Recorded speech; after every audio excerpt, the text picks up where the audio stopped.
in the middle of the woods, of course. Oh, yeah.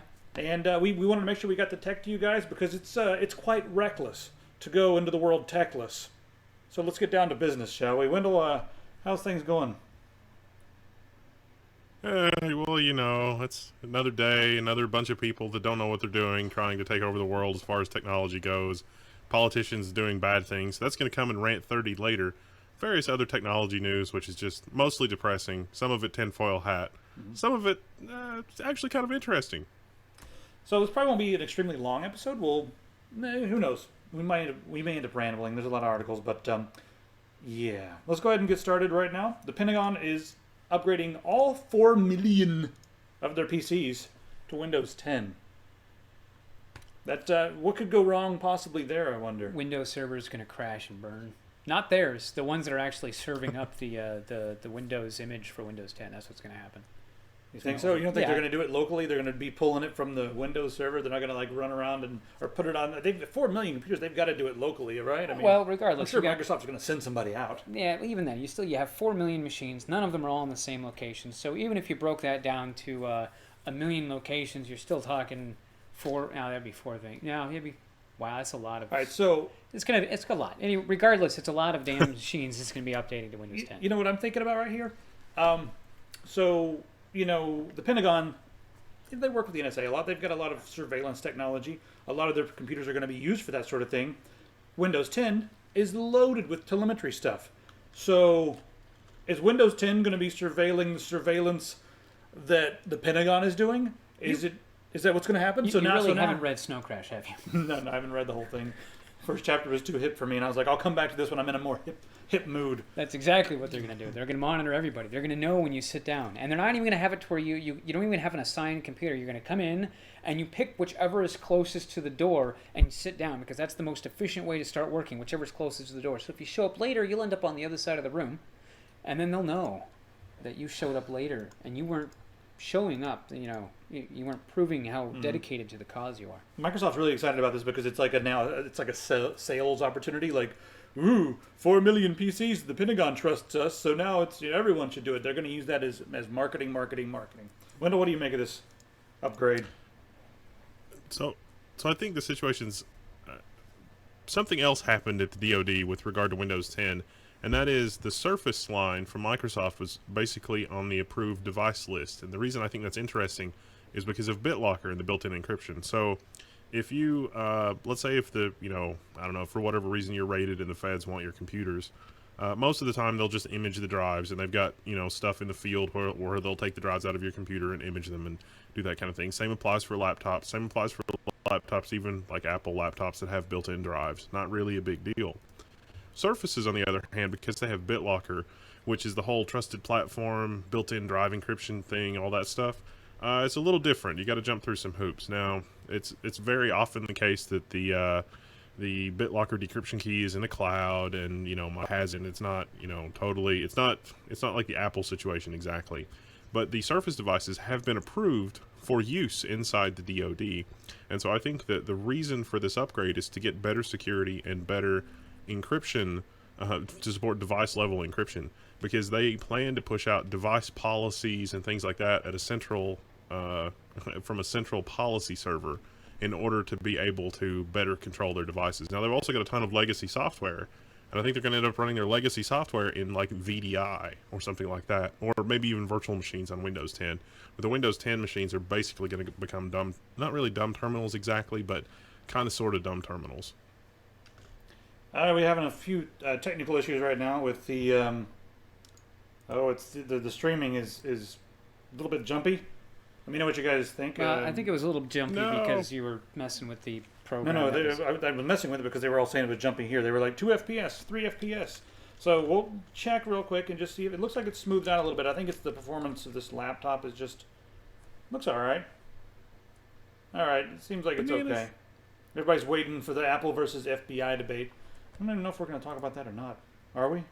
Should we talk about that? Rant 30. It's coming. Well, I mean, do you want the tech to be 2 hours? Because that's how you get a tech that's 2 hours. Yeah. We'll mention just a couple things about this. We'll get into the really deeper stuff regarding the Apple versus the FBI soon. Apple's doing kind of the right thing, but you have to look at the motivations behind it to really understand it, and we'll do that in a Rant 30 separate segment. The reason we're doing it as a separate segment is because it is very shareable, and we want The right thing for the wrong reasons. Yeah, exactly. So, but we'll sum it up real quick. You got the FBI. What's that? Photoshop is running. Let me turn off Photoshop. Maybe that'll fix it up. All right. Anything I can to make this more performant. Everything. Close everything. So anyway, Don't close that one. That one's running this way. Don't close this one. All right. So you got the FBI telling Apple that you have to decrypt these phones from the terrorists were using for the massacre. It's one specific One phone. phone. We're really gonna save most of this for let's Rant 30. I mean, bottom line is there's more to this than we can fit into like just a couple of minutes. I mean, heck, when I first looked at this article list that you sent me, there was like 5 articles that were all directly revolved around this. Yeah. I mean, there you go. This is another one. We got a lot. So. Go ahead. You want to say anything, Wendell? I'll give you the 30-second version. You go for it. The Fed have the phone and oh man, we're the getting phone. a terrible connection. They already have all the communication records. Huh? There we go. Your connection's really rough. Are you doing high bit rate by chance? All right, we'll keep going. Yes. Well, not really. I mean, 3 meg. The 30-second version is basically that the feds already have a decrypted version of the phone. They have most of the data off of the phone already. This is a convenient device to use dual meaning of the word device to create a situation where they're saying, oh, we need a backdoor to be able to do this on our own, because they already have a lot of the stuff that they're asking for that they say they don't have. They do in fact have it, but there's some nuanced details and things like that. Tim Cook is also not being super direct and super honest about the situation either. There are some things that he's being a little bit misleading about.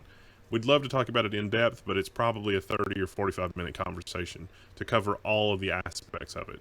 Apple, I will share something that you guys probably don't expect, which is, me personally, I could see the argument that you should not be able to build a room that is impenetrable. Like, you should not be able to build something that, through a court order, that the feds could never have access to. Basically, quote unquote, an unbreakable room. But that's not the same thing as unbreakable encryption, and we can talk about that. You've got Fox News over here and whatnot, and they're coming out and they're likening it to a victory for ISIS. So my problem with that is the way the media is handling this. A lot of the media is, a lot of the, you guys know, of course, that it's bad for privacy, and it would be a bad precedent.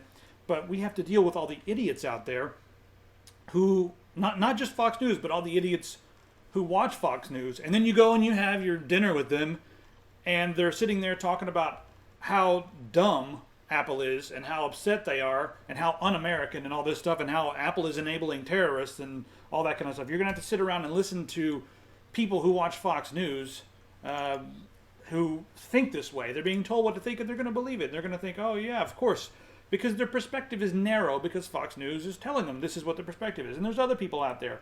I'm talking like, freaking Trump and all of his morons. Trump, his perspective and his brain is little, right? I'm not sure how he gets off. Trump is the medicine for stupid people. He's full of himself. He shows up, and all the other stupid people are like, yeah, we agree with this idiot. So he's like their medicine. They love him. He's their hero. And he's running around, saying that we should boycott Apple. And people are going to jump on that bandwagon because his perspective is really narrow. And if you look at the broad picture, it seems quaint. I wonder if he's using an iPhone and how he would He feel. is. He's using an iPhone and a Samsung. And I wonder how he would feel if we, stole all of his data off of it. I mean, that's different. Just saying. Totally different. Oh, that's because. Did you? Will you be surprised? Will you be that the feds actually had access to unencrypted iCloud backups up to the minute on the phone? The situation they got themselves into was that they did a password reset on the iCloud account so that they could access the stuff that was online. But the phone had not checked in with the online iCloud in 6 weeks. And so as a result of having changed the password, when the phone wanders into a Wi-Fi network that it knows, it would try to upload a backup to iCloud. But because they have changed the password, it can no longer upload a backup to iCloud.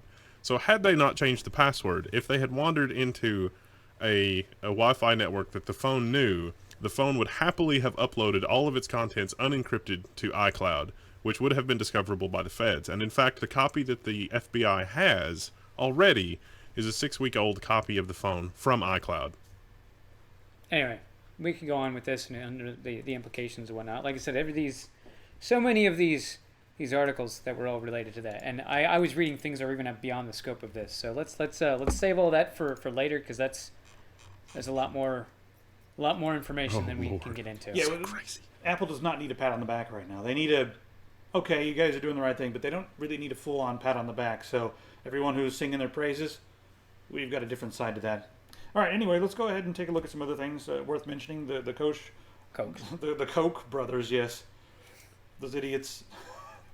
Multimillion-dollar assaulting electric vehicle, of course. So everyone's tried to kill the electric vehicle. That didn't work. The electric vehicles are coming back, and now they're pouring millions, and they're trying to, I guess, kill the electric vehicle again through the use of lobbyists. They're working together with a lot of different, big oil firms and stuff.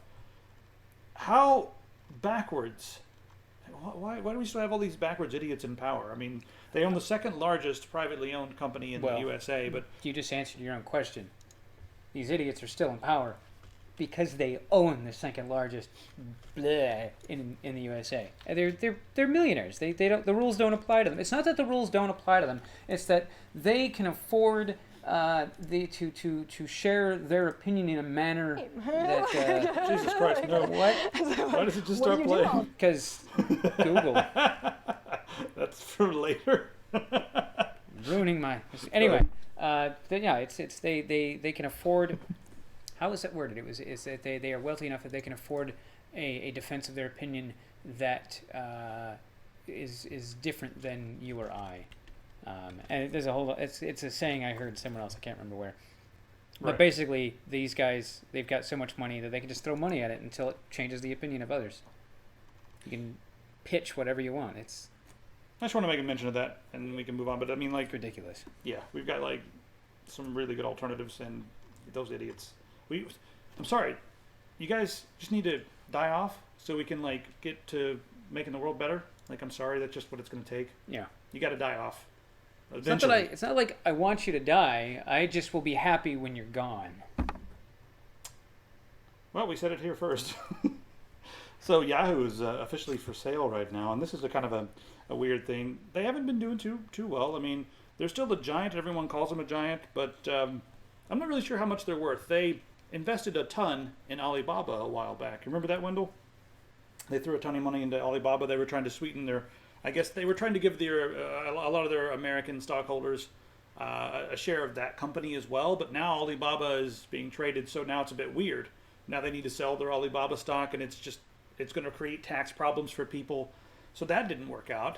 And yeah, they're for sale. Who would buy Yahoo? Would Google buy Yahoo? I mean, they've been destroyed by Google in the ad sales world. I don't know if they'd be able Who would buy Yahoo?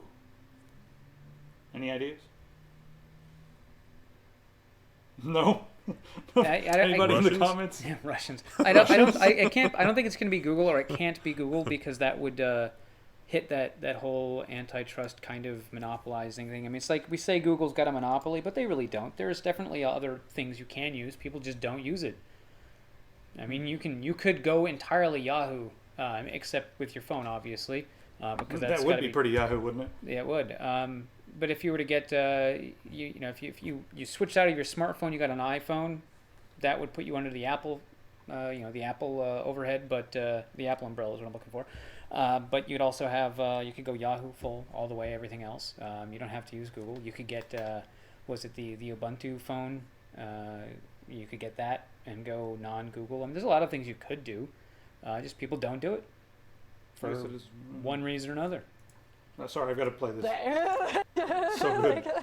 So like, what do you do all day? Oh God, this is amazing.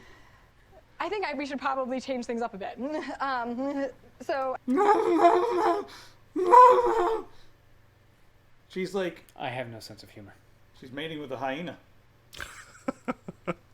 Marissa Mayer is mating with a hyena. That's why they went out of business. They found out that she was into hyena. I don't know. Let's see what's next on the list here.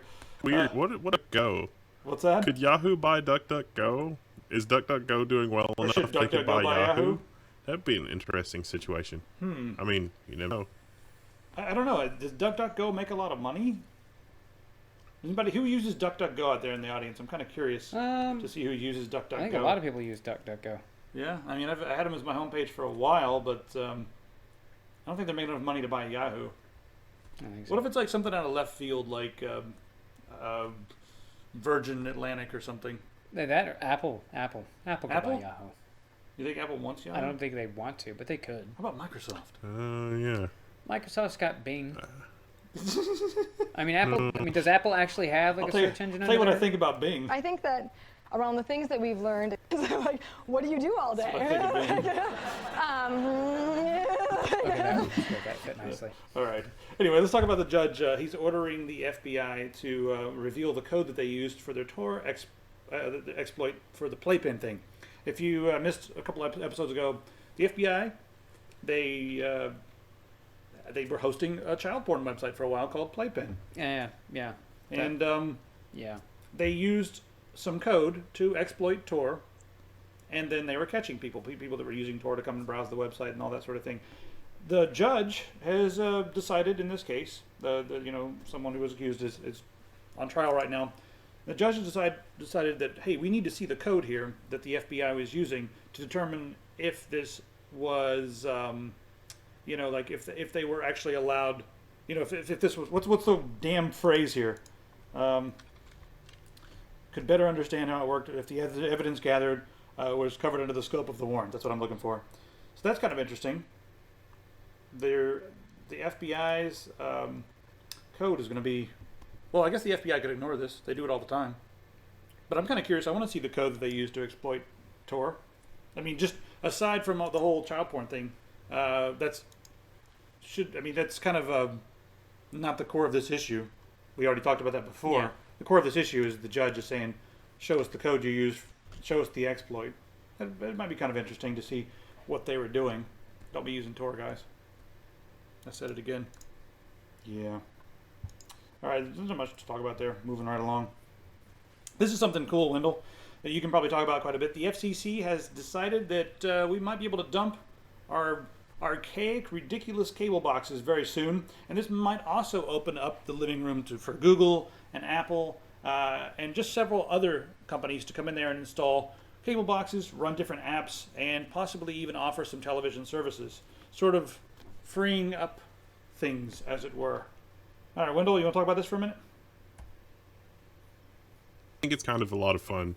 I'm not really sure. I mean, there's not really a lot to sort of dive into here, but I mean, it's just kind of. I mean, what do you think? This is a bad episode, guys. By the way, I'm curious because we don't have enough time to do stuff. Well, no, it's kind of breaking up a little bit on my end, so it's a little hard to follow. But I'm genuinely curious what you guys think, and then I'll tell you what I think. Oh, what we think? Well, I think we've had a very backward system as far as cable goes for a long time. We need to move towards a la carte, TV channels and that sort of thing, and we need to allow competition through the internet, because right now it's the cable companies, they're doing everything they can to stop anyone else from being a provider of television services. They fight tooth and nail to, I guess, prop up their archaic business models.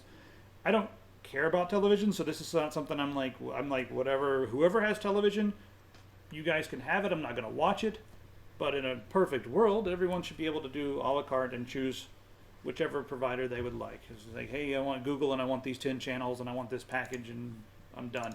And you know what else? That would possibly remove some of the stupid channels, like the Frisbee basketball channel where you just sit there and watch people throw frisbees through a basketball hoop. And those channels come into being because bundles and package deals. You know, like ESPN, you know, they're like, hey, you know, listen, Comcast and Time Warner, if you guys want ESPN, we'll give it to you for, you know, decent deal, right? But listen, my cousin Vince, he's got the basketball frisbee channel, and you're going to have to bundle together and add that one too, or else you're not going to get it. And then they work together, and then you, as a home user, you have no choice. If you want the premium whatever package, you can't pick this and that or the other. You have to have the basketball frisbee channel. I think the ESPN 8, the Ocho. Yeah, Ocho. exactly. I think the real issue along the lines of the whole television thing here is that the way this generation or our generation and the next generation and the one after that consume this media is changing very rapidly. And when you try to hold on to this business model that, you know, this broadcast, you know, cable's been around, but it's still the same. The idea is that we're broadcasting all of this information and all of these channels to everybody all the time, and then you pay for your access. You know, when it was just free airwaves, it's like they would broadcast over the air, and then the advertisements were how they would pay for that business model. When you get into the cable, it's like they're taking the exact same stuff that they're sending over the air, but now they're delivering it directly to you over a line. You don't have to worry about an antenna. You don't have to worry about any of that crap, and you're paying for that service. And those fees and those prices, in order to keep themselves relevant, they keep adding the Frisbee basketball channel, and they add all these things to make sure they're like, hey, but you can't get this elsewhere. You only can get it here. Come on down. Get Comcast cable. Get Time Warner cable. Get whatever kind of cable television service, but in all reality, you know, people are moving away from that. The consumer side of that is moving away from that business model. We are no longer looking to just have a, you know, when was the last time you were able to channel surf? Once you got into digital cable, it takes too damn long for it to switch channels, so you end up with scramble. I mean, it used to be you just sit at the box and just rotate the dial, like, oh, that looks good, and channel surfing doesn't exist anymore. You don't do that as much People as you don't do used that? to. Not it's. I don't know. I haven't had a TV in 20 years. My literally. uncle. Except for that one that LG. My uncle got to a point where the Since- cable box that he had was an analog cable box, and when they switched everything over to digital, he had to go in and upgrade to the new cable box, and they brought it to him. He was like, great, and then when he got it, he was just like, I can't channel surf. His consumption habit was not conducive to the digital stuff, so he actually went out of his way to go and find an analog cable box that would still work in the manner that he wanted to do, just so we could, you know, to channel surf. And it was one of those things. So, to recap a little bit, HBO has already unbundled. You can get HBO by itself. That's fine. Shows, some of them, not all of them, some of them have unbundled. I think the ones that have not unbundled have been under studio and network pressure not to. And so what I mean by that is that Apple and iTunes, for the shows that they have a reasonable model where at the beginning of a season or even before a show starts, if you like a show, you can go buy the season pass or whatever for the show, and it's as cheap as or maybe cheaper than the DVD box set would be, and as the episodes come out, you get access to them on iTunes. This is just sort of saying that this type of model is okay in law. I think it comes a little too late for Arrow. I think Arrow was the service that was offered in New York City and other cities that let people do DVR over-the-air services. I would have liked to see the FCC say that this type of thing is okay, and this type of thing is like a cable company, and this type of thing, the statute is set. And I think that the FCC has missed the boat on this because of the whole Arrow situation. Arrow made it all the way to the Supreme Court, and the Supreme Court said, you guys are like a cable service, and so you have to be, you know, you have to follow the cable service rules. And they said, great, we'll apply to be a cable provider. And then the body that grants those licenses to be a cable provider said, you're not a cable provider, go away. And then Arrow quietly went out of business. So too little too late for Arrow, I think.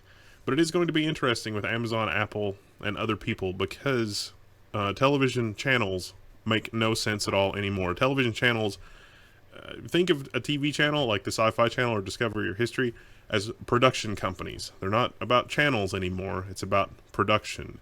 And so if you subscribe to that, then they need a distribution network. I think that they're going to go with, you know, Hulu or Netflix or whatever. Somebody just bought Hulu recently. I don't know who. I can't remember. Sorry. It's a live show. I don't know what you want. But this is this is just how it's going to go. It's going to be shows, and you're going to follow directors. You're going to find out the people that are involved on the show and follow them, and follow them through and see what they're doing. You might like. You might have liked, Destination Truth on the Sci-Fi Channel or whatever. It's like, oh, that Josh Gates guy, I really like him, and then you'll just, follow his shows through whatever type of show that guy ends up doing. Or it's like, I wonder what, Patrick Stewart's up to these days, and just follow all of Patrick Stewart's, quirky shows as he goes through his career. That's just the thing that you would do. I kind of want that now. I mean, I don't want cable at all, but I want to be able to follow Patrick Stewart stuff and then be like, oh, now he's tap dancing? He used to be Captain Picard and now he's tap dancing? Okay, let's watch him tap dance. And whoa, William Shatner showed up with a turkey? What's going on here? This is getting weird. So I would enjoy that. Yeah, it's a lot of fun. William Shatner had a show called Boston Legal. Patrick Stewart's in a show right now where he plays a news anchor. The character he plays is hilarious. I've only seen a few episodes of it, but it's very funny and very entertaining. And that is, I think, the way that people will discover shows, because Patrick Stewart in Boston Legal and the guy that played I can't remember his name. I'll think of it when I'm not in this mode. But there was another show that Shatner co-starred, or there was another guy that Shatner co-starred with on Boston Legal that has been in everything since then. He's got his own show, and he's been in movies. He was in the recent Marvel Avengers movie as Ultron, those kind of things. So it's really sort of interesting to discover media and shows that way, and also follow actors, because some actors are, very, they're Shakespearean actors, but then you follow them on TV and it's like, wow, that guy's just dominating. And it's like, oh, he was a Shakespearean actor. Oh, that makes sense. You talking about James Spader? Is that the guy? Spader, that's who it was. No. Someone mentioned that in the comments. Maybe it is James Spader. I think it is James Spader. Right, maybe. No, it totally is James Spader. I don't know. I can't even picture him. I don't consume enough stuff. I don't know, man. But imagine Ultron the lawyer, and that's Boston Legal. That's funny. Ultron the lawyer. Yeah. What was that cop show he was in? Anyway, we'll talk about TV. If you're just joining us, we're live on media TV talk. Except I think that's what it is we're not so much we're talking about television. We're talking about productions that have been produced and they are distributed over some kind of broadcast medium or cable medium. I got one for you. Firefly. If that was made now and distributed through the internet so that you can consume it anytime you want, not at 6 o'clock on Tuesday. No, how about 3 o'clock on Wednesday? How about we do it next week? Let's do it. They just kept changing the time around, and the fans were like, fuck, man, when do I watch the show? Do you think if Firefly came out now and allowed people to just consume it whenever they wanted, do you think it would keep going multiple seasons? I would love to see Netflix numbers on how many times Firefly has been watched in its entirety. And then I'd like to see how many times people have repeatedly watched it. So it's like, oh, this same user watched it like 10, 15 right? How many times. It was only 2 seasons? One. I thought it was 2. Not even one. Not even one whole season. And then the movie. Yeah. And the movie was made because the fans were like, you got to do something. The fans were like, I was watching that, man. I was watching that. So they got a bunch of signatures, and Joss Whedon went to Fox and said, see? Can we get a small budget? We've already got half the set built. You guys they were jerking it around. They're like, put it over here, put it over here, put it. I don't know. It was like no one really cares about you guys and your space stuff. What I think really bothered me about that whole thing, and this is just my own, I get to rant about this for a minute, is that this is a network that was like, I don't know, man, a space opera where you've got 8 characters. I don't really know how that's going to work. Star Trek. I mean, come on. For crying out, Star Wars, Star Trek. All of these shows had numerous characters. When you look at the original series, you had what? 5 major characters right off the bat that I can just think of, and then you get the Next Generation. You had even more than that, and these are just your main. Yeah, Deep Space Nine, Babylon 5. And then you get Deep Space Nine, and you just get not just the main cast of these shows. They're all 5, 6, 7, 8 characters, and you have a lot of stuff over the course of several seasons. The difference is that the Star Trek had a legacy that people were coming over to. Firefly didn't have that legacy. It was just people that were joining and finding, and it was something new. And I think that's where a lot of this whole television thing comes into, is these big companies and these people who are running these big companies are afraid of new. There's also one other thing that we need to talk about, because you mentioned the big companies, the powers that be that are still there. they're okay. They're making apps. Comcast has their app. Time Warner supposedly has a nice app, I've heard. But one of the ways they make a lot of money, we're talking a $20 billion industry, those stupid cable boxes that they rent to you. They're like $30 worth of hardware. They're archaic, they're slow, they're ugly, they're big, they're bulky, they're stupid. They're smelly. And you put them in your house, and they charge you like $20 a month or $15 a month or something ridiculous like that. Or you can pay outright for it. It's like $100. But on that initial cable bill, it's okay. We've got $150 installation cost, $100 Right, so cable people box, just plus your first month of cable service. I mean, if you were a brand new customer, you get these massive discounts. They waive all of these fees, but then they still charge you an ass ton of money in the long run. But if you were already an existing customer and you moved moved states, or you just moved across town, you don't get that new customer. You get a move. But then Right. they're like, oh, well, you moved, so we got to get you a new modem. You got to get you a new cable box. Oh, you've They got tried that 4 shit with cable me. boxes in your house because you want 4 televisions. You need to have one for every single one. And instead of just spending $400 on all of them, you spend $20 on each of them. So you're spending $80 a month on just the boxes, plus the cable service, plus the internet, plus So your Wi-Fi router, plus I mean, you just So what are they going to do? They're going to freak out when they realize a $20 billion industry is just going to evaporate if this stuff all happens. So I don't know, Wendell. Do you see them fighting this, or what do you think they're going to do? Do you think they're going to start trying to charge money for their app or something to recoup that money? Yes. For them, it's just Cable money companies are going to evaporating. lose their mind. They're not going to know how to combat this. It's going to be all about backroom deals with the networks, and the cable companies are going to try to get the networks riled up and say to the networks, hey, you guys are dependent on this just as much as we are. We need to not let this happen. Because that's happened to an extent so far. I think HBO is no longer drinking that Kool-Aid, and that weakens cable companies' position a whole lot. But this is absolutely going to happen to the HBOs and Showtimes immediately. Music channels probably next. I mean, honestly, the whole streaming thing and the way that already works, that's gone, because streaming music channels is not even a thing with television, really, exactly. And then it's going to be all about regular day-to-day cable shows. If you go to somebody that's a reality TV producer and it's like, hey, I can get you some ad spots, guaranteed play, whatever, you're going to get this kind of a commission, it's probably a better deal than they get from the network, honestly. Probably a better deal than the network gets from the cable company, in all honesty. So I think it's going to be transformative really quick. In like a year or two, cable television is probably going to look completely different than it does. We'll have to wait and see. All right, let's move on and talk about some hardware stuff. Intel is finally, I guess they finally officially said we're moving to 10 nanometer as far as the manufacturing process goes, but it's not coming in 2016. Normally it's every 2 years they move to a new manufacturing process, but they're not quite ready, so it'll be 2017. Should be toward the beginning of 2017, putting them slightly behind TSMC, Global Foundry, Samsung, IBM, a lot of the other guys, but they're saying that their 10 nanometer is going to be a little better than everyone else's 10 nanometer. Like their 14 nanometer was supposedly almost as good as everyone else's 10 nanometer that's currently out for whatever reason, but at least according to their fancy charts and graphs. But as you can see now, they have we've got pretty much the first time that, well, maybe not the first time, but since in the recent memory that it's been a 3-year cycle on one manufacturing process. But 10 nanometer coming soon. What's Zen? I've already forgotten. I need to Google it. It's live. Someone in the comments is going to be like, you don't know what Zen is, the manufacturing process? It's 75 nanometers because it's AMD and they run hot. AMD sucks. no, it's 3 millimeters. 3 nanometer millimeters? Yeah, it's 3 millimeters. And the chip is like this. I mean, it's the process. The chip is going to be like this big. Wow.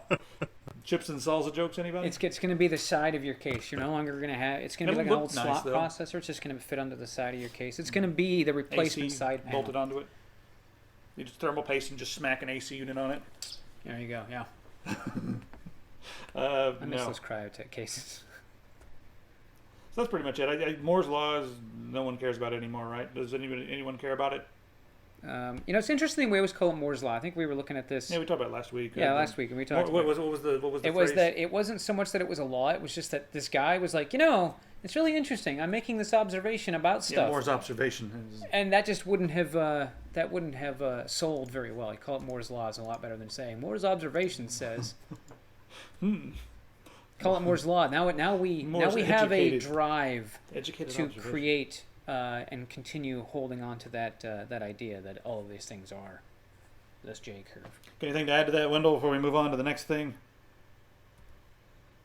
It's going to be an interesting time. I think that it is sort of telling that we've talked about this before. The last couple generations of x86 CPUs is not about instructions per clock going up. It has been about making the rest of the peripherals catch up with the CPU. Faster RAM interface, faster PCI Express, faster peripherals like USB 3 and SSDs. Those are the real gains from Ivy Bridge, Sandy Bridge, Haswell, Skylake. Those are the real improvements. And reduced power consumption, of course. Goes without saying. Portable computers. All right, let's take a look at a really, really freaking fast router. How about it? Yeah.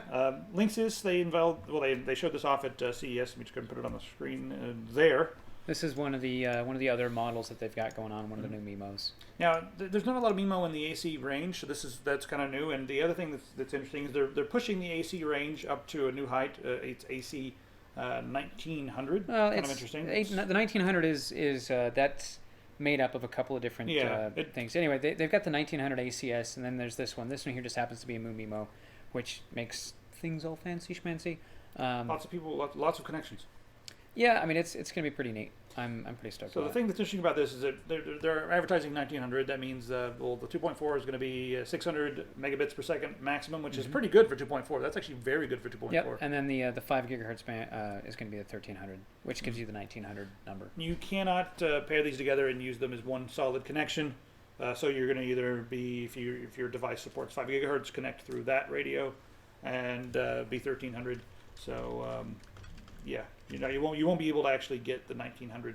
But if you have maybe some fancy technology where you can use like two different, or if you have two wireless cards, use one for one thing, one for the other. Yeah, I mean, I don't know. There's a lot of different ways you could do it. You could. It's not designed to do it out of the box. But no, we could make it work. You wouldn't be combining the two. You would be using them in tandem. You'd be load balancing two different radios on the client side.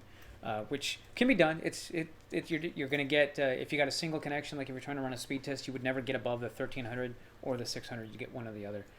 But if you were doing a lot of different things at once, like you said, you'd use something like video streaming. You use a 5 gigahertz, and then like browsing Facebook. Or you could be like uploading or downloading, but doing your torrenting or whatever the hell you're doing, and then playing a game at the same time using both. But ultimately, you'd still be limited by the connection you have to the internet. So if you've only got a 100 meg connection to the internet, it really doesn't matter which one you're using unless you're transferring files across your own network. Unless you got gigabit, which is nice. Well, if you have gigabit, then the 600 meg would actually be a hindrance, which would be great. It means you put all your friends in the 600 and you just use the other one, and they can't saturate your network. So you'd always have extra bandwidth. Nvidia had a huge year, record revenue this year. Yeah, they're doing a lot of stuff. But go ahead. Let me put it on you. There you go, Wendell. Oh, I was going to say, we reviewed the ASRock G10, which has 8 internal antennas, 1733 on the 5 gigahertz band and 800 megabit on the 2.4 gigahertz band. And that thing actually did live up to expectations. It's 4 antennas in the MIMO, and it does multi-user MIMO no problem. And so it has a lot of the same features. The big difference is that it has internal antennas. It's marketed as a gaming router. But I really like the chipset that was used in that thing. Put it head-to-head with the Ubiquiti 3x3 AC, and it outperformed the Ubiquiti 3x3 AC. Of course, the big draw with Ubiquiti is that you buy a lot of them. Right. Yeah, but you buy, but range and that kind of thing, Ubiquiti wins. But in terms of a single device that's multi-client, the G10 actually did really well. The G10 did not do so well when you wanted to have a whole bunch of wireless devices at the same time in terms of interference and all the other stuff. But in terms of 4x4 MIMO, that review, it was a really, really interesting product. It was it's the first 4x4 product that we've ever taken a look at, and it worked out really, really well. I mean, I was really impressed with it. Let's take a look at these Nvidia numbers here. So their GPU sales, like PC graphics cards, they went up 25.4%. So there's a lot of people out there who are like, PC gaming is too expensive, PC gaming is dead, and all that sort of thing. And just seeing, I mean, it also could be because AMD hasn't released a part in a long time. That's going to factor into it as well. But the Fury parts were pretty damn nice. But when did they get released this last year? Yeah, not terrible, not too long I mean, ago. compared to the 980 and the 980 Ti, I mean, when did the Fury and Fury X come out? I thought they came out months apart. So No, they're Nvidia pretty similar, right? Someone in the comments will correct us because Yeah. we're live. But Yeah, it was about the same time. the connection is so And bad, it Wendell. helps. It's weird. They have what? Weird. Wendell, your video keeps being jumpy. It's weird. it's the version of the streamer that we're using.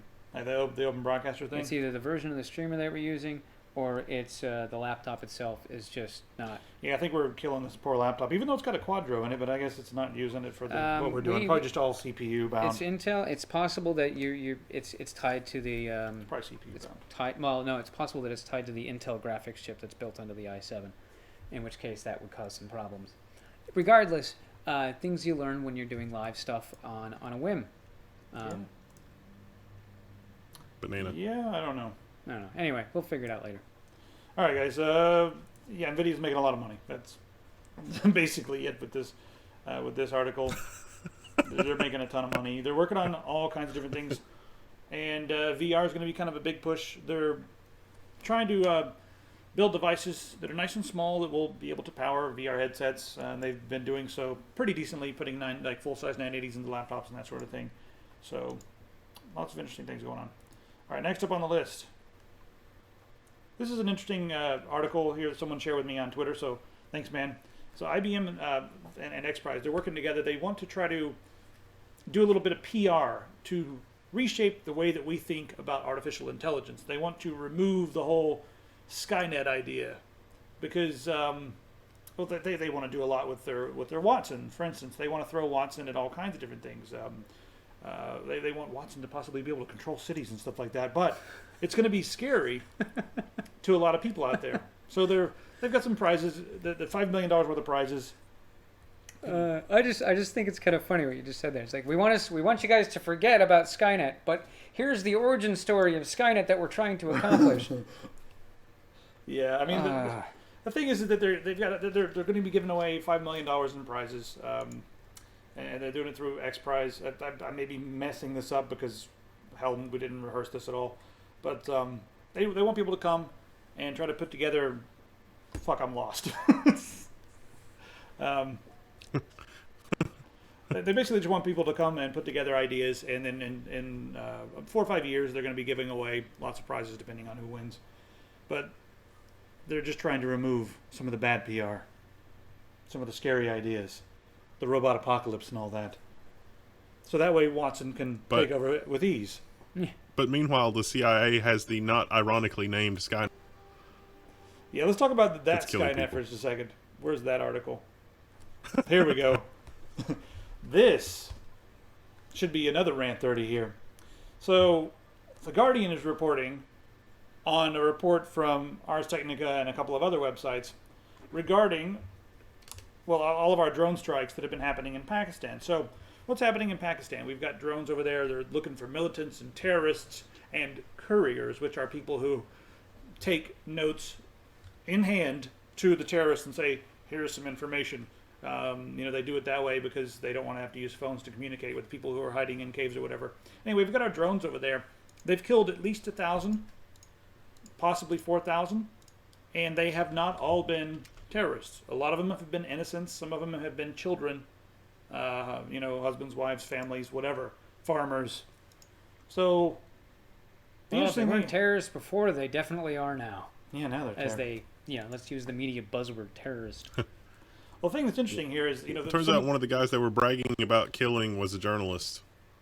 Yeah, so Ars My bad. Technica went off on this because the way that they are determining who to kill is they're using algorithms, and they're sort of artificial intelligence algorithms. Not really; they're just a long string of whatever that says like, okay, we can track this guy based upon, or we can track everyone. There's 90 million people or whatever. It was 55 million mobile users, but I think there's 90 million people in Pakistan Pakistan, right?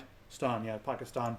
And they've lost 55 million, have phones. So they look at all those and they look for certain patterns. And whoever meets those patterns may be a courier for the terrorists and may be either a candidate to be taken out. But what's interesting is journalists meet those same patterns, right? They do the same things. They go to try to find where the terrorists are. They want to try to find some information. They turn their phones on and off at certain times. So they meet some of the similar patterns. And one of the other things that's kind of fishy is if you had a courier, the way that a lot of the members of Al-Qaeda were captured was that we would find the courier and we would follow the courier, not kill the courier. So the FBI or the NSA is like, oh, so yeah, we're using this algorithm to figure out who we should target. And then we take them out if we determine that's someone we should kill. Well, it's all kind of fishy, right? Just the whole thing's kind of fishy. Ars Technica came out and said they're targeting journalists, right? They're trying to kill journalists to make it scary because they don't want a lot of these news stories about killing women and children in Pakistan to get out. And, you know, the Guardian here is saying like, whoa, hold on a minute. That's not what's happening here. They're trying to do the right thing and all that sort of thing. But, you know, out of all this stuff, I like to always step back and just look at the entire thing and say, why the fuck are we killing people in Pakistan, period? We haven't declared war on Pakistan at all. Skynet did. There's no humans over there. I mean, controlling these just humans, but there's no, these are unmanned things, so that's also weird. We've got unmanned attack weapons in a country that we're not at war with, killing people. That's what people, like, why are we killing anybody? So there's terrorists in the mountains. Okay, well, why is the Pakistan government allowing us to do that? What's going? That's like when you fully step back and look at it. Like, yeah, we're using a lot of really weird algorithms. And then if you step one step even farther back, these algorithms that are existing now, and look at what's happening there. What are the implications of this sort of technology when they start applying algorithms here at home, trying to find people who are doing things they don't agree with? Could we say in maybe a few years that we could see some of this stuff happening right here on American soil or other places in the world? So there's a lot of different questions that they're not asking. Go ahead, Wendell. Let me summarize for you. Anybody who's ever had to get their license renewed at the DMV, imagine those people in charge of drones and killing you. Enough said. Oh my God, that's scary. I'm laughing because I would have to cry if I didn't laugh. Yeah. I just think it's funny. Wanda's just not having a good day. Yeah. Sorry, Bob. I mean, yeah. This guy's gonna get it. I mean, that really does kind of paint back into the 1984 things, like thought police. Oh, he's thinking something wrong. Laser sight. You know what? London. There's right. Some guys sitting in the House of Lords right now, or maybe even the Parliament over in London, with a huge hard-on for this. They're like, really? We could just use the metadata, then murder them? Right now, that's all that's happening is murder. Just pure out murder, because we're not at war. Look at what we're doing culturally. In America, we have this zero tolerance policy. Zero tolerance in schools is designed to allow school officials to abdicate any kind of responsibility. It's really insidious if you think about the way it works. So if you have, I don't know, say a 16-year-old girl in a high school, and she's getting her period and she's got cramps, she needs to take Tylenol. This seems like a perfectly reasonable thing to me, but, you know, the no policy, drugs, this is a pretty common thing.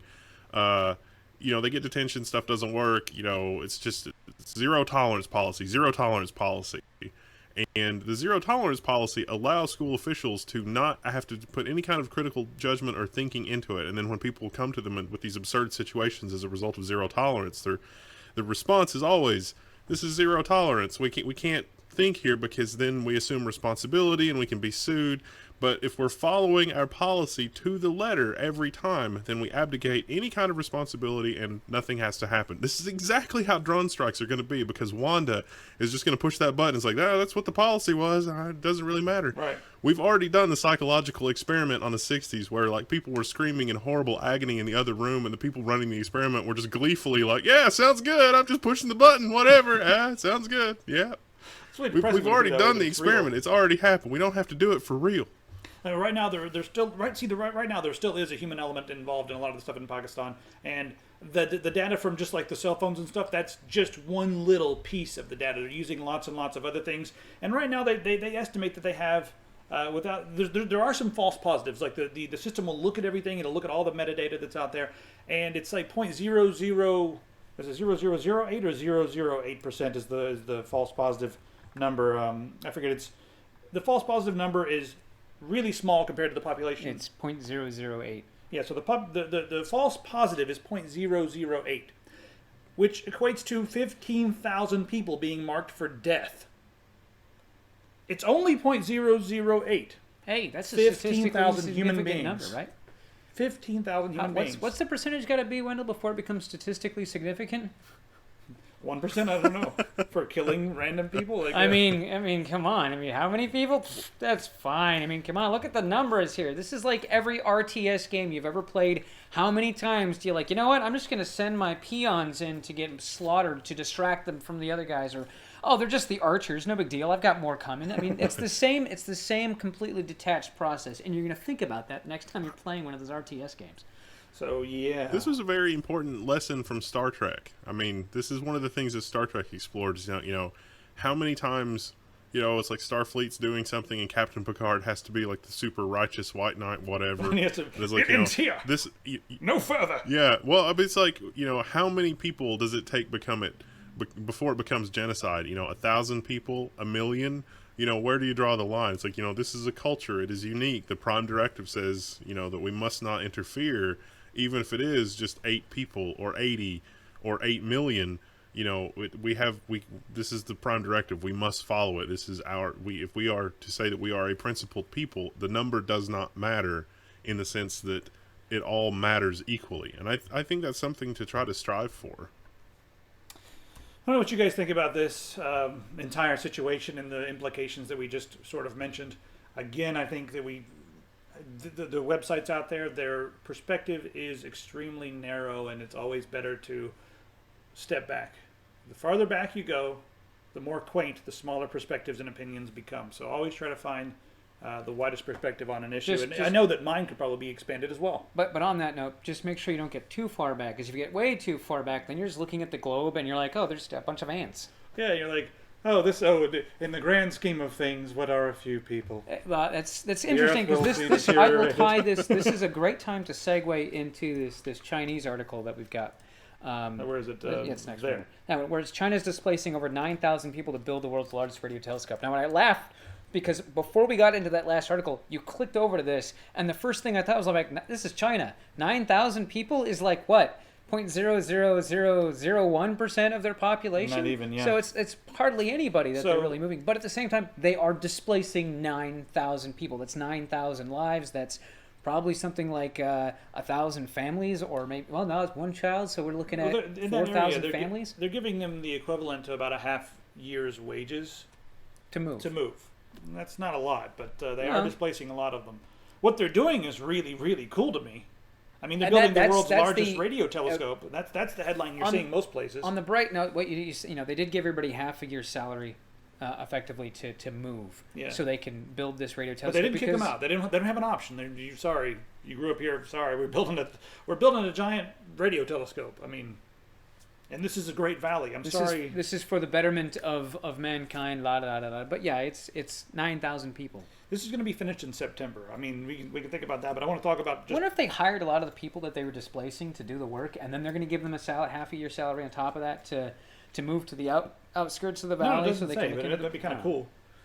Anyway, so the once this is finished, right? It'll be twice. I guess the actual width of what it can detect will be twice as wide as anything else out there, and it will be able to look billions, about 10 billion or tens of billions of light years into space and detect radio waves that far away.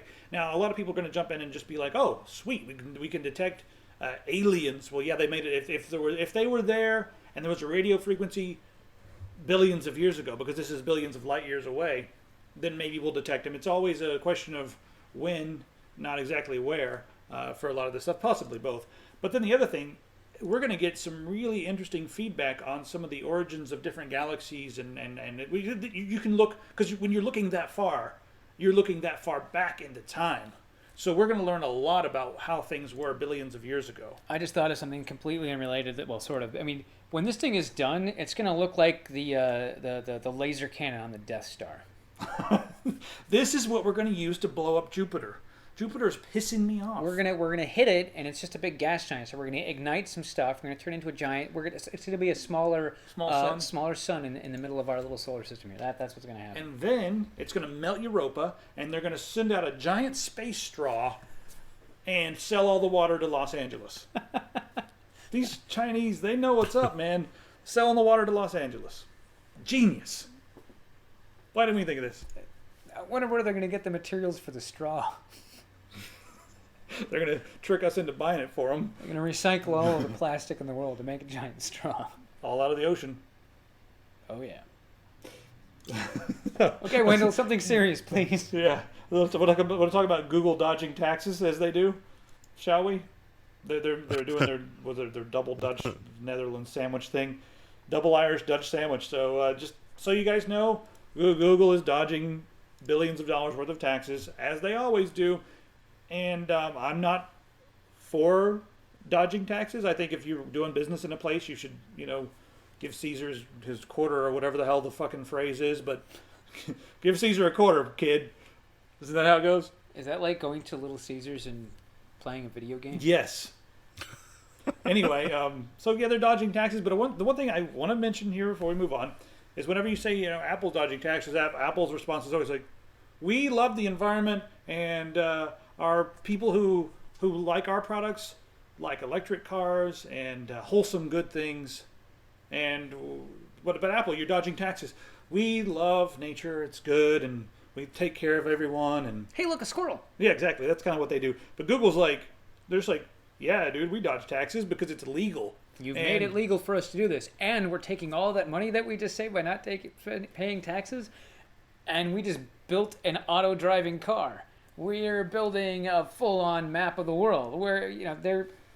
But they own it. Again, at what point does it become statistically significant that this is a problem?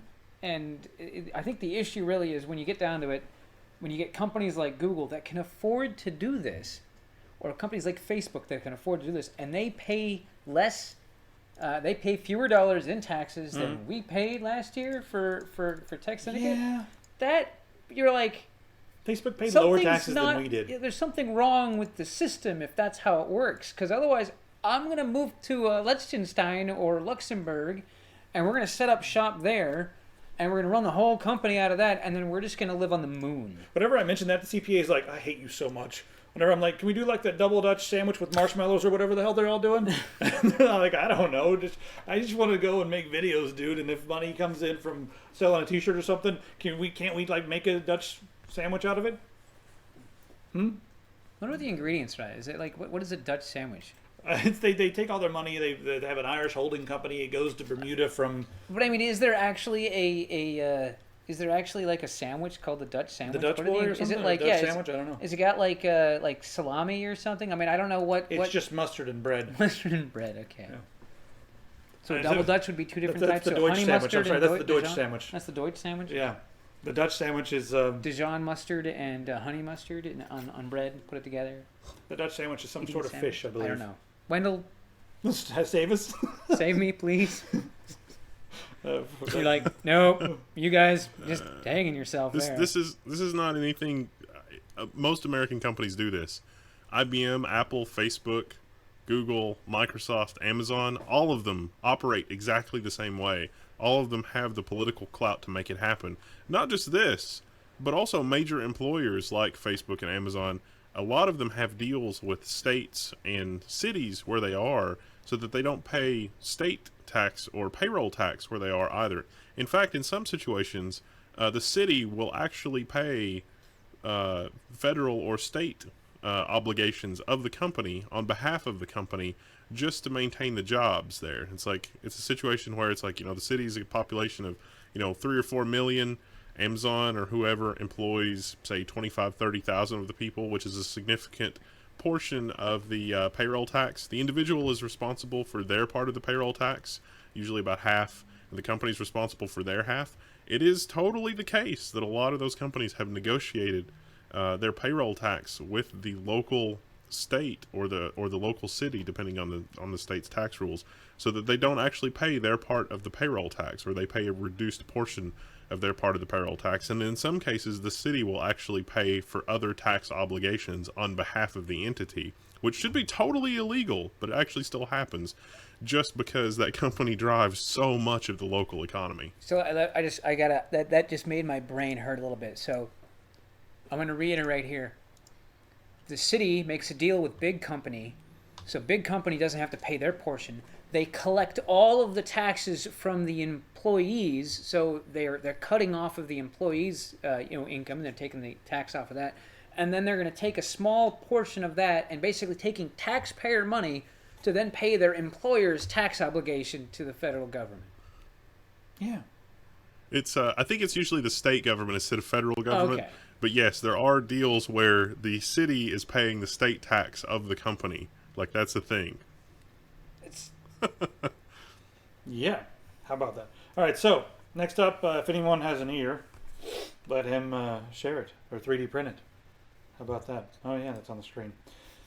So they're 3D printing ears now, and they've been trying to grow ears for a while and that sort of thing. But now we can actually start to 3D print some organs and body parts, even bones. good. We're no longer relying on growing it on the side of a rat. They're still attaching it to the side of rats to see how it works before they start to attach it to humans and just make sure that it needs blood vessels. But they're doing this in a two-step process. First off, you print like a plasticky lattice type thing, and then you print some like biomaterial that the cells will grow over.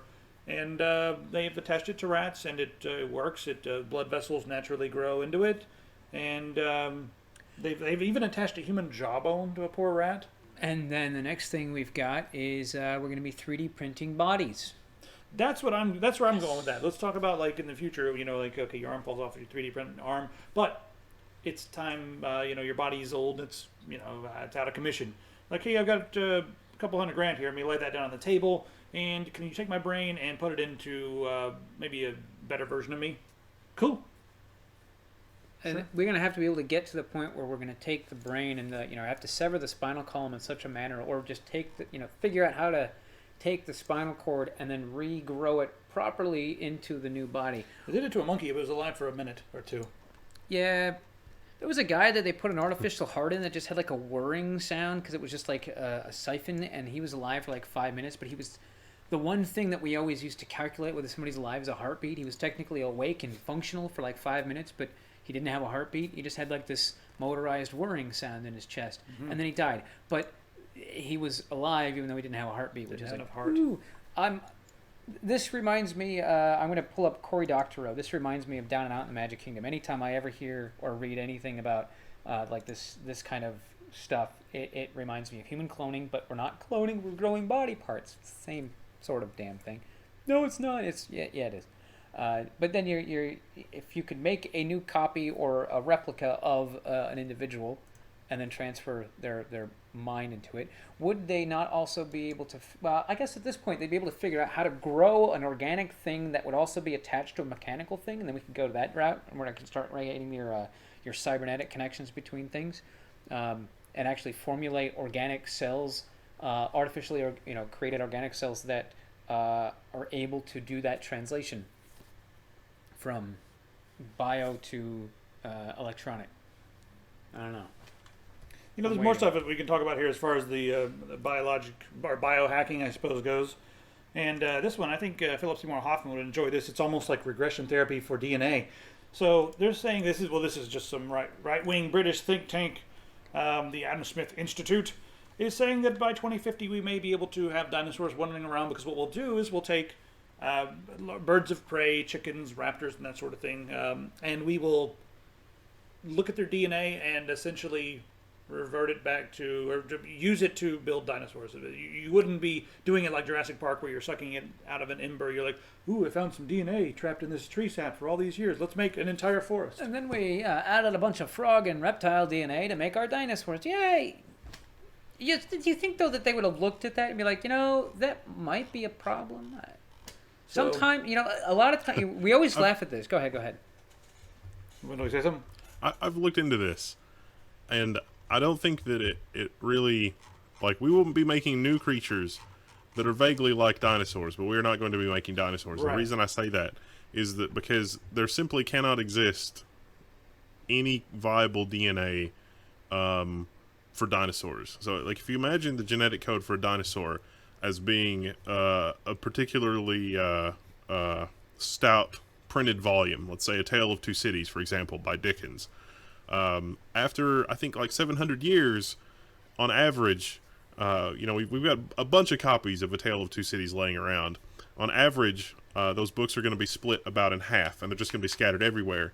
And so, imagine we're looking around the cell, and it's like, okay, well, we can put that back together. We have the technology.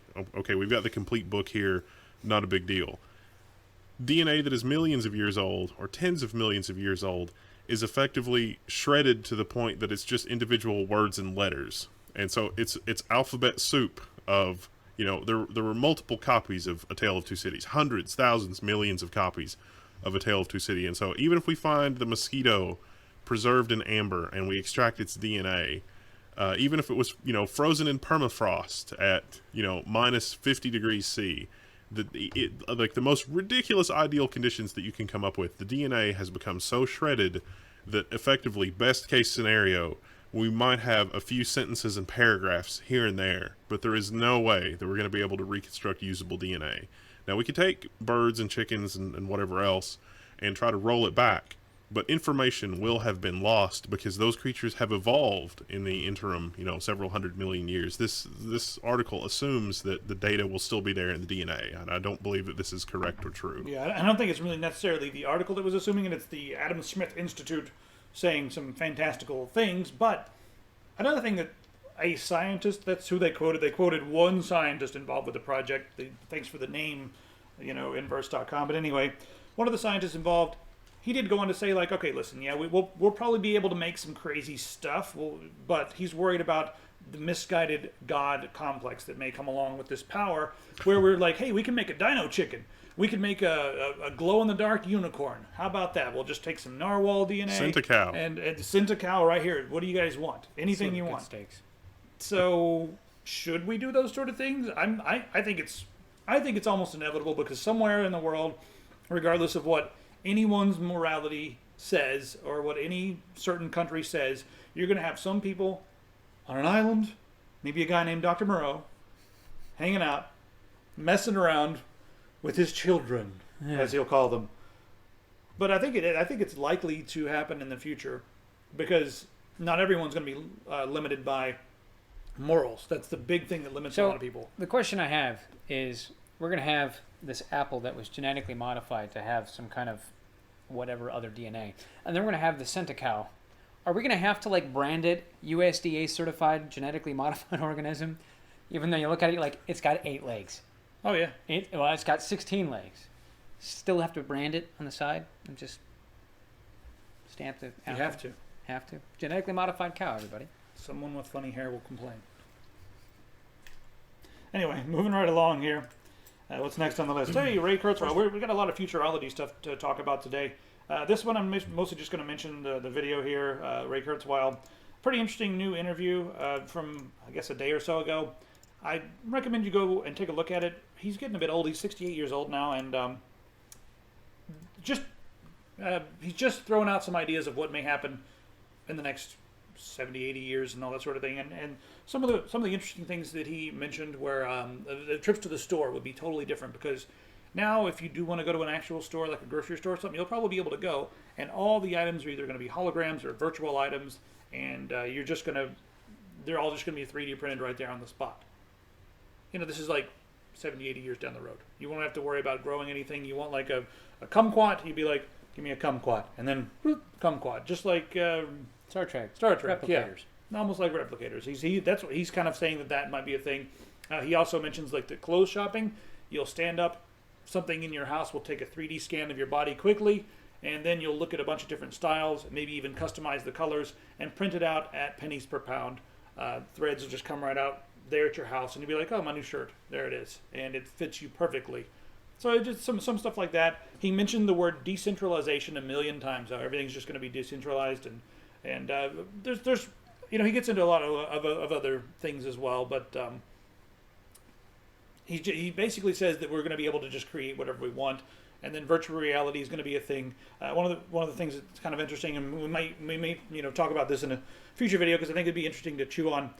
He's saying that virtual reality is going to get smaller and smaller and better and better and better to the point where you can just put on maybe a pair of contacts or a small pair of glasses or something and experience a relationship from the other person's point of view. I know what you guys are thinking. That's weird. We already tried doing that with Google Glass. Yeah. It was kind of interesting. Did they call it Google Ass for a while, or Only on the West Coast. only on the West Coast? Yeah. Glass holes. That's what it was. It's glass holes. Yep. Anyway, that's a whole other rant all to itself. So anyway, you guys can go watch that video if you like. It's pretty interesting, and I didn't cover everything in there. It's 14 minutes long, or should I say, it's 80 years long. The first time Don't forget that I that he heard works for predictions like Google. this Go ahead. was actually from the 2001 Space Odyssey guy, whose name I'll think of in a second. Man, I'm just really bad with names today. Arthur C. Clarke. There we go. Yeah. Yep. I was Arthur like, you C. looking for the Clarke author? Yeah. has a fun to imagine thing, and 3D printing and living in the woods. Those are the two things. Those are basically the top of his list. He's like, who is on Earth is going to want to live in the city? Everybody's going to want to live in the country. When you've got holographic, video conferencing, you're just going to walk into a room, and the room is holographically going to be a conference room or a shared work room or whatever. And you're just going to step into a room, and it's going to be full of all the people that you have to work with on a project. And you will all work as seamlessly as you do in person. You will be able to 3D print anything that you would physically need, problem solved. And he was talking about 100 years out, obviously. But, first we're going to have the connectivity, and first we're going to have the 3D printing capabilities. And absolutely, I don't think the 3D printing is going to come to the home first. I think it's going to come to like Walmart and IKEA.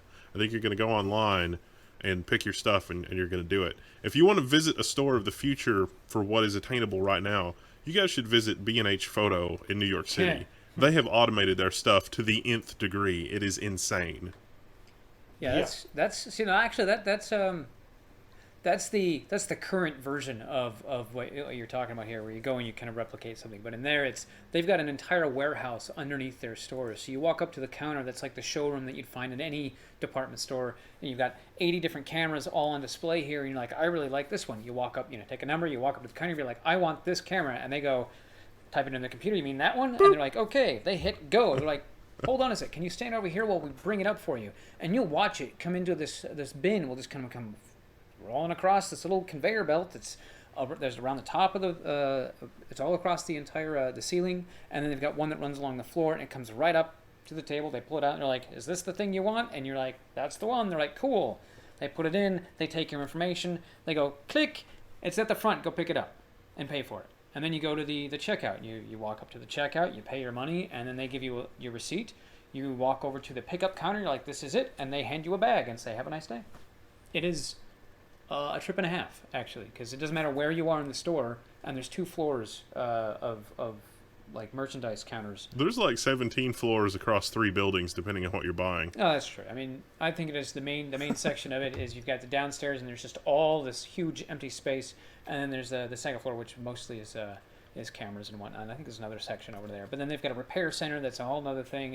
It's huge. It is a massive building. It's between it's on 9th Avenue between 34th and 35th Street, and it's the whole flipping building. They better be paying us for those directions. I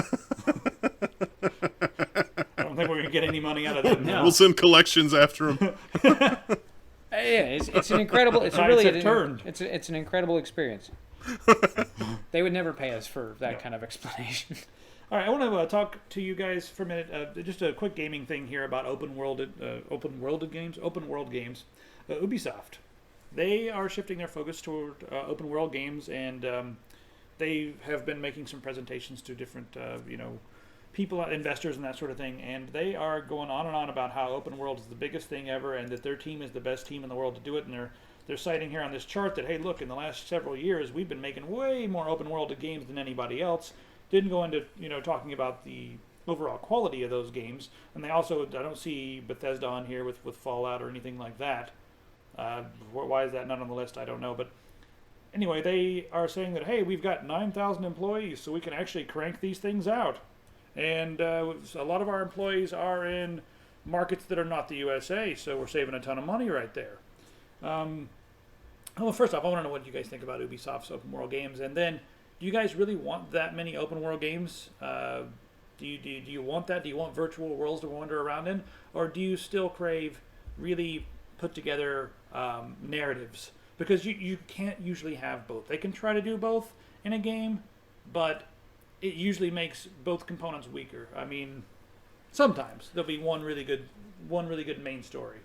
I've yet to see a game that I mean, even like the Fallout games, I always thought the main story is not the reason I play them. I play them for all the side quests and just the big the exploration aspect I of think it. But my problem with most of the open world games that I've dug into, like if you look at the list that they've got here and the ones that they've listed off, and we scroll back up here, they've got like Assassin's Creed, Far Cry, there we go, Watch Dogs, all these things. But I mean, I played Assassin's Creed, and they say it's an open world, but you've got a main storyline, and then you've got the open world you can experience, but it doesn't really feel like an open world. It feels like, like you said, you like to play a lot of the side quests, but if there's not an organic feel to them, it's just wash, rinse, repeat. And that was the problem I had with Assassin's Creed, and a lot of it was that a lot of that stuff just doesn't have the same organic feel. Like this is actually really a real place that you can go and check out and investigate. And that's why I think MMOs are really popular, because you actually do have other people basically, by being and existing in the world, they are creating content and for you to interact with. And that's something that people really like. But a lot of the open world games, that's why I think I don't really like GTA at all. I've been playing Sleeping Dogs, and I think the only reason I find it interesting is because I've been to Hong Kong, and I'm like, hey, wait a minute, that street doesn't actually look like that. And that kind of makes me laugh a little bit. But I mean, otherwise, the open world part of it doesn't have, it's a lot of wash, rinse, repeat, and it doesn't have a lot of organic,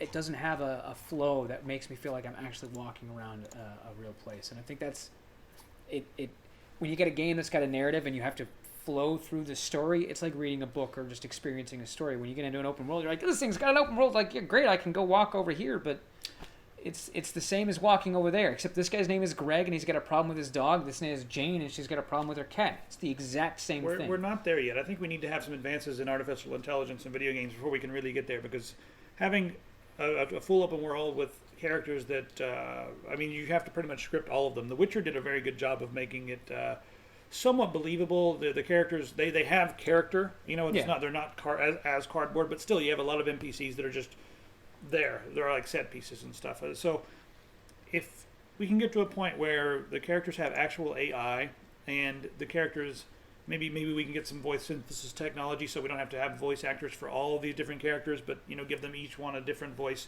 and then give them just motivations and let them do stuff. And if I don't think we're going to be there for a while. We need more processing power. I'm not sure what we need, but processing power, storage power, as you were saying, Wendell, earlier about the underside of the system. The system bus needs to be faster. The hard drives need to be faster. Your SSDs, whatever, your storage medium, your system bus, your memory, all this has to be faster, and the CPU has to be faster. Not so much because it needs to calculate more things at a time, but it needs to have access to more things to calculate, even if at its current speed. It just needs to have access to more stuff, or have the ability to have a wider breadth of data that has access to at any given time. I feel like that'll be the next sort of revolution in games, whenever we get to a point where we can have characters completely generated by the computer that are somewhat believable and real. Yeah. Then we'll be like, whoa. So we can just populate this world and say, this is a good guy, this is a bad guy, this is a guy who's going to trust you, but he only likes you for your money. This guy wants to take advantage of you, so he's going to be nice to you and then backstab you. And just let the computer figure it out. That'd be beautiful. I don't even think, I think at that point we wouldn't even have to define that. I think it would really just be, you'd give a person a circumstantial motivations, and right. This is where, again, an organic functionality. So this guy may be a bad guy if you go and kick this person over here, but they may not have a problem with you if you didn't do that in front of them. Or, but it's not even that finite. It's got a little bit more, again, future of games. So, Wendell, you want to start working on that AI? What do you think? We should. I really think that we could make a lot of progress on that type of AI really quickly. There are companies out there, Rockstar had not exactly the AI, but they had the face thing, and that it backfired horribly. They had the face technology, and they were like, yeah, we're going to sell this to other game companies, and they used it in LA Noire for the expressions. Mm-hmm. I don't think any game company has bought that. Yeah, they used it in Max Payne as well, but Max Payne 3 was a similar version. It looked pretty damn good, but yeah, I don't know. It's a little too uncanny valley for me. I mean, Yeah. it's really cool. It's really cool. I can really appreciate the technical innovation there, but uncanny valley. Yeah. I think the other thing about this article I think is really funny is they like open world's a major growth driver, and it says open world share total, total market in 2008 versus 2015. It's like, of course it's going to have a higher percentage now. They've made more of them and less of other types of games. So of course its percentage is going to go up. I mean, if you make 10 games every year, and in year 1 you only made 1, and then in year 3 you made 3. It's still only 10 games on the market. Well, of course it's going to have a higher percentage. Wonder how that works. I don't know. I don't like it. I do not find the open world games as entertaining as others. All right, so that's pretty much it, guys. Kind of a rough episode, but it's better than no episode, right? And the one person who disagrees, I disagree with your disagreement. I disagree with your disagreement of his disagreement of his disagreement. Mm-hmm. There. The sad thing is we've got enough bandwidth, but I don't think we've got enough CPU horsepower. No, speaking of the laptop, doesn't have enough CPU horsepower for this. I'm gonna have to get a beefier one. I wonder if we've been like recording this or capturing it's this in capturing. a higher frame rate or something than. 3,500 megabits a second. We're streaming it at low, but I kilobyte. mean like actual like capture. I wonder if the capture is causing. Anyway, whatever. I know it's a little choppy, but that's the laptop. Sorry, for you. guys. Yeah. It's what we do for you. We'll get the studio set up. I'm gonna have to take a Soon. picture of this and put it up with this because this is kind of ridiculous. In the woods, Yeah. the noisy, rainy, cold woods. We braved it for you guys. Yes. It's not a backdrop. See that's. It's not a That's the backdrop. wind. That's the wind. It's totally the wind. Yeah. All right, guys. We will see you on the website. Thanks to all the patrons. Oh, you know what? Let's do a little. There's some people that are watching right now. We've got a lot of new stuff on Epic Pants. I'm going to show you guys this stuff before we leave because it's nifty, I suppose. And why is this gigabit so slow? I don't think it's the gigabit. I think it's your laptop. The laptop just can't handle it anymore. No, it's like it can't even handle it when you flip around on stuff like that. It's like Yeah, the laptop cannot handle this. Well, yeah, the laptop can't even handle this. The Wozniak shirt's doing pretty well. You guys love the desk mats. We're gonna have to get more and more of these desk mats. I'm not sure if it's just because of the fact that they're that there's two different sizes of the big desk mats, and we're selling the smaller size a lot more than the larger size. I think that they're long, but I think there's some that are like taller. And I don't know if it's because of they have to click to the other one, if they're just buying it. I'm just saying, just they're so all you the guys same know. size. No, there's two options when you click on it. One is like $21, and one of them is a little more expensive. I know not of this. Yeah, click on that. I know not of these things. It's our website. I have no idea. I don't Maybe I'm wrong. I don't know. I've been looking at some stuff, and there were two options, and I thought that was kind of strange. I don't know. Anyway, This is live. We can't say things like this unless we're sure. Now we have to go get another one if we don't have one. Someone no. out there is going to want the bigger one. Well, if they want the bigger one, they can send us an email and say, "Hey, man, I want the bigger mouse pad," and I've got 10,000 people who also want the bigger mouse pad. So not much time left on the shirt of the month here. Now we did start this one a little bit early, right, for February because February's only got short month. I don't know. I think Anyway. because I think we started this one a couple days early while January was still finishing off. That's the evolution of the facepalm. Another fantastic piece of art from C.T. Bonnell. Yeah, from Chris. He's the guy who's doing a lot of the artwork for Survivor. So Yeah. anyway, check that out, guys. That's what's keeping us alive. Without that, we actually would be out of business right now. So thanks very much. And at the same time, I'm happy that we're helping to hook you guys up with some nerdy stuff, some nerdy cool stuff. So it's a win-win for everybody. Thanks for supporting us through the store and Patreon and tech support. So we'll see you guys soon.